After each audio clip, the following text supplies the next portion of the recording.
پاکستان نے خاک ترقی کر رہی ہے۔ متحدہ عرب امارات میں پاکستان سے گوشت ایکسپورٹ کیا جاتا ہے، لیکن اس دفعہ جو کھیپ متحدہ عرب امارات پہنچی اس گوشت پر فنگس لگ چکی تھی، جس کی وجہ سے متحدہ عرب امارات نے پاکستان سے گوشت منگوانے پر پابندی عائد کر دی۔ پاکستان کا امیج پوری دنیا میں متاثر ہوا اور اس کے ساتھ ساتھ گوشت کی برآمدات پر مزید پابندیاں بھی لگ سکتی ہیں۔ یہ سارا معاملہ ہوا کیسے؟ تمام تر تفصیلات آپ اس ویڈیو میں جان سکیں گے۔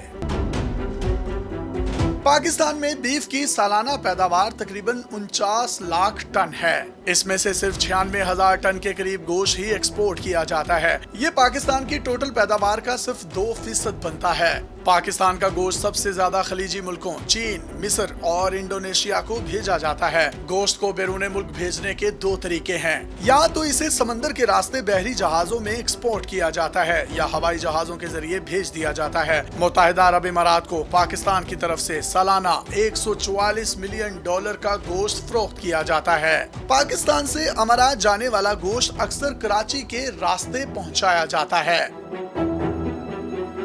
ہمارے ہاں یہ ہوتا ہے کہ شہری علاقوں میں حکومت کی مقرر کی گئی جگہوں پر جانور ذبح کیے جاتے ہیں۔ سرکاری ڈاکٹر گوشت کی کوالٹی کو چیک کرنے کے بعد اس کے اوپر مہر لگا دیتا ہے، پھر یہ مارکیٹ میں فروخت کے لیے بھیج دیا جاتا ہے۔ دیہاتی علاقوں میں جانور کو کسائی اپنی دکان کے باہر ہی ذبح کرتے ہیں اور گوشت لٹکا کر بیٹھ جاتے ہیں۔ یہ گوشت چند گھنٹوں میں ہی فروخت ہو جاتا ہے، اسی لیے اسے کسی قسم کے حفاظتی انتظامات سے نہیں گزارا جاتا، جبکہ دکانوں پر یہ گوشت کھلا ہی فروخت ہوتا ہے۔ لیکن جب گوشت کو ایکسپورٹ کرنے کی بات آتی ہے تو پھر بہت سے حفاظتی انتظامات کرنے پڑتے ہیں۔ اماراتی حکام کی طرف سے شرط ہے کہ جانور کو ذبح کر کے فوری طور پر اس کا گوشت تیار کیا جائے، اس کے فوری بعد اس کی ویکیوم پیکنگ کی جائے اور اس کے بعد اس کو فریز کر دیا جائے۔ اگر امارات کو ایکسپورٹ کرنا ہے تو اس ویکیوم پیک گوشت کو خاص قسم کے کنٹینر میں رکھنا پڑے گا۔ یہ فریزر والے کنٹینرز ہوتے ہیں جن کا درجہ حرارت انتہائی کم ہوتا ہے۔ گوشت کی پیکنگ اور سٹوریج میں اتنی احتیاط ہونی چاہیے کہ اسے 60 سے 120 دنوں تک استعمال کیا جا سکے۔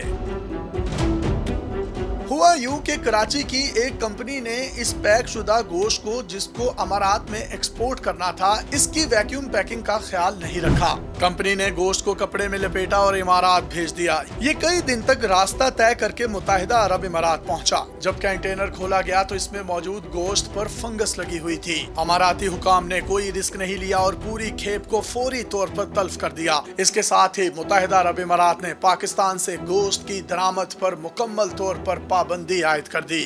یہ پابندی صرف سمندری راستے سے گوشت کی ایکسپورٹ پر لگائی گئی ہے۔ ہوائی جہازوں کے راستے جانے والا گوشت بھیجا جاتا رہے گا۔ یہ پابندی کوئی مستقل پابندی نہیں بلکہ اس کا اطلاق صرف 10 اکتوبر تک ہوگا اور یہ ایک پاکستان کے لیے وارننگ ہے۔ لیکن بطور پاکستانی دیکھیں یہ ہماری کتنی بڑی نااہلی ہے کہ ہم گوشت بھی صحیح طریقے سے اپنے قریب ترین ملک کو ایکسپورٹ نہیں کر سکتے۔ جب ہم گوشت جیسی چیز کو ٹھیک طریقے سے ایکسپورٹ نہیں کر سکتے، پیکنگ نہیں کر سکتے، تو پھر اس ملک نے کیا خاک ترقی کرنی ہے؟ اس حوالے سے trade development authority of Pakistan نے تحقیقات بھی کی ہیں۔ ان کے مطابق غلطی گوشت والوں کی نہیں بلکہ شپنگ کمپنی کی ہے۔ شپنگ کمپنی کے ریفریجریٹر والے کنٹینر میں خرابی تھی۔ اس کنٹینر کے کولنگ سسٹم میں خرابی تھی جس کی وجہ سے امارات تک پہنچنے سے پہلے ہی گوشت مکمل طور پر خراب ہو گیا اور اس کے اوپر فنگس اگائی۔ کراچی کی اس گوشت کمپنی نے شپنگ کمپنی سے نقصان کا کلیم بھی کر دیا ہے۔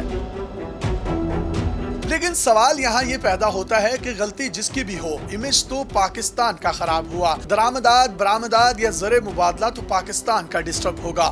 آگے ہی ہمارے پاس ایکسپورٹ کرنے کے لیے کچھ نہیں۔ اگر کچھ ممالک ہمارے ساتھ تعاون کرتے بھی ہیں تو ہم ان کے ساتھ کوالٹی اورینٹڈ کام کرنے سے نہ جانے کیوں گھبراتے ہیں۔ اس حوالے سے پاکستان کی حکومت کیا کر رہی ہے؟ تو جناب اس کا جواب یہ ہے کہ ابھی تک تو پاکستانی حکومت یہی تعین نہیں کر سکی کہ غلطی کس کی ہے، شپنگ کمپنی کی یا گوشت بھیجنے والی کمپنی کی۔ پاکستانی گوشت پر یہ پابندی 10 اکتوبر کو ختم ہو جائے گی یا جاری رہے گی، اس کا فیصلہ تو آنے والا وقت ہی کرے گا۔ لیکن یہ بات تو طے ہے کہ حکومت کو اس حوالے سے ضروری اقدامات کرنے چاہیے۔ اگر کھانے پینے کی کوئی چیز بیرون ملک ایکسپورٹ کی جاتی ہے تو اس کی کوالٹی کو چیک کرنے کے سخت سے سخت پیمانے بنانے چاہیے۔ پاکستان کی ایکسپورٹس دوسرے ممالک میں جو ہی کم ہوتی ہیں تو دوسرے ممالک خاص طور پر بنگلہ دیش، نیپال، انڈیا، سری لنکا، ان کی خواہش ہوتی ہے کہ